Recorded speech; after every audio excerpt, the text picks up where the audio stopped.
ಸನ್ಮಾನ್ಯ ಮೋದಿಜಿ ನವೆಂಬರ್ 8ನೇ ತಾರೀಕು 8 ಗಂಟೆಗೆ 500 ಮತ್ತು 1,000 ರೂಪಾಯಿ ನೋಟನ್ನು ಬ್ಯಾನ್ ಮಾಡಿಬಿಟ್ರು.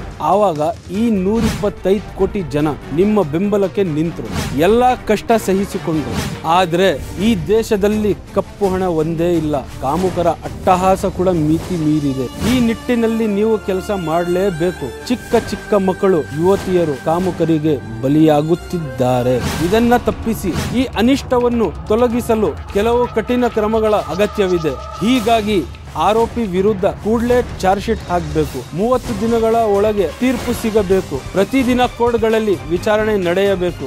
112 ಎಮರ್ಜೆನ್ಸಿ ಸಹಾಯವಾಣಿ ಸ್ಥಾಪಿಸಬೇಕು. ಸ್ನೇಹಿತರೆ, ನಮ್ಮ ಹೋರಾಟವನ್ನು ಬೆಂಬಲಿಸಿ, ನಮ್ಮೊಂದಿಗೆ ದನಿಗೂಡಿಸಿ. ಪ್ರಧಾನಿಯವರಿಗೆ ತಲುಪಲಿರುವ ಈ ಮನವಿಗೆ ಬೆಂಬಲ ನೀಡಲು www.samayatv.in ಗೆ ಲಾಗ್ ಆನ್ ಮಾಡಿ.